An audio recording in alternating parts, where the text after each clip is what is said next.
Experience है इनको। तो सबसे पहले ये अपने विचार रखेंगे, उसके बाद इनको सम्मानित कराया जाएगा।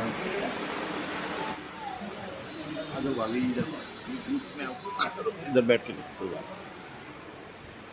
धन्यवाद सर। माँ शारदे को नमन। सम्मानित मंच, सम्मानित सदन, आज आपके सामने एक शिक्षक के रूप में मैं खड़ा हुआ हूँ और मुझे मंच से कुछ बोलने का अवसर दिया गया है। इसके लिए मैं संगम परिवार का हृदय से धन्यवाद करता हूँ। साथियों, एक शिक्षक के रूप में हमारी इस समाज में बहुत ही महती जिम्मेवारी है। हम सब इसका पालन भी करते हैं, इसमें कोई दो राय नहीं है। एक शिक्षक, जब एक शिक्षक को सम्मान के लिए मंच पर बुलाया जाता है तो ये किसी एक व्यक्ति का सम्मान नहीं होता, ये एक पूरे समाज का सम्मान है। मैं संगम परिवार का आभारी हूं कि उन्होंने हम शिक्षकों को सम्मानित करने का यह निर्णय लिया। मित्रों, मैं इस मंच से एक शिक्षक के रूप में अपने गुरुओं को धन्यवाद देना चाहता हूं, जिनके कारण मैं इस मंच पर आज आ सका हूं। मैं एक छोटी सी घटना पहले आपसे शेयर करूंगा कि एक अध्यापक, एक शिक्षक किस तरह से एक जीवन का परिवर्तन कर सकता है। मित्रों, मैं कक्षा 12 का छात्र था और मेरे एक अध्यापक, भौतिक विज्ञान के मेरे अध्यापक थे SL गुप्ता जी। मुझ पर उनका बड़ा स्नेह था। अक्सर मैं उनसे अपनी जिज्ञासाएं शांत कराने के लिए प्रश्न पूछता रहता था। एक बार ऐसा हुआ, मेरे मन में एक ऐसा भाव आया कि इस पढ़ाई से क्या हासिल होगा, इससे कोई लाभ नहीं है। मैंने अपने गुरुजी से कहा कि गुरुजी, इस तरह से आप हमें कह रहे हैं कि मेहनत करो, तो इसका क्या फायदा होगा यदि हम अपने थ्योरी के पेपर में बहुत अच्छे अंक ले आते हैं और उसके बाद हमारे ही कुछ साथी जो प्रयोगात्मक परीक्षाओं में सिफारिश के जरिए हमारे से अच्छे अंक प्राप्त कर लेते हैं और उनका योग हमारे से ज्यादा हो जाता है, तो हम पीछे रह जाते हैं, तो फिर मेहनत करने का क्या फायदा। अब क्योंकि उन्हें बड़ा अनुभव था, वो बिल्कुल भी विचलित नहीं हुए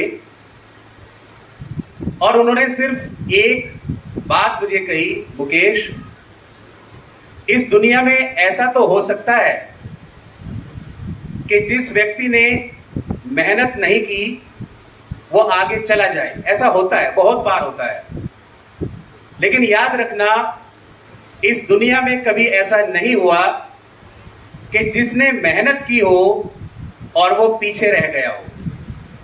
एक छोटी सी बात उन्होंने कही थी, लेकिन ये बात मेरे मन में अटक गई कि हाँ, यदि मैं मेहनत करूंगा तो सफलता अवश्य मिलेगी। तो मैं समझता हूं कि आज समाज में जो भी मेरी स्थिति है उसमें मेरे उन गुरुओं का बड़ा हाथ है। मैं उनका कितना भी धन्यवाद करूं, संपूर्ण जीवन करता रहूं, तो भी शायद नहीं कर सकूंगा, क्योंकि उनके एक वाक्य ने मेरे जीवन की दिशा बदल दी।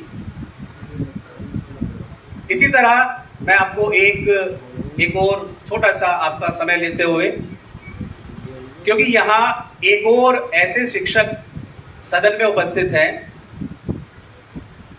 जो यद्यपि मेरे एजुकेशनल टीचर तो नहीं है, लेकिन उन्होंने मुझे एक व्यवहारिक ज्ञान दिया जिसके बिना एक शिक्षक ज्ञान का अहंकार भी था, घमंड था मुझे कि मुझे बहुत ज्ञान है, और मैं थोड़ा सा उस अहंकार की वजह से गुस्सैल भी था। अगर एक छोटी सी बात भी हो गई तो मैं उस पर गुस्सा हो गया।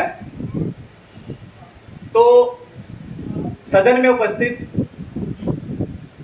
एक सम्मानित व्यक्ति कई बार मेरे इस व्यवहार से विचलित हुआ, लेकिन क्योंकि उन्हें ज्ञान के साथ साथ अनुभव भी बहुत अधिक था, तो उन्होंने मेरी इस कमजोरी को समझ लिया कि इस बंदे में ज्ञान तो है, लेकिन ज्ञान का अहंकार बहुत ज्यादा है जो इसकी सफलता को रोक देगा।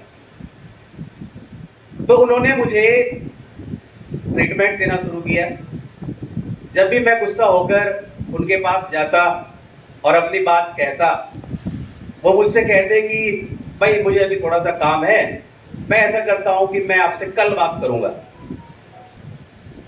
तो उसके बाद जब कल हो जाती तो वो कल भी बात ना करते, फिर एक दो दिन के लिए उसे टाल देते। जब 2-3 दिन हो जाते थे, उसके बाद वो मुझे बुलाते, कहते हाँ भाई बताओ तुम क्या बात कह रहे थे। लेकिन इन 3-4 दिनों के समय में मेरा वो गुस्सा शांत हो चुका होता। मैं उनसे कहता सर नहीं कोई बात नहीं, कुछ भी नहीं था।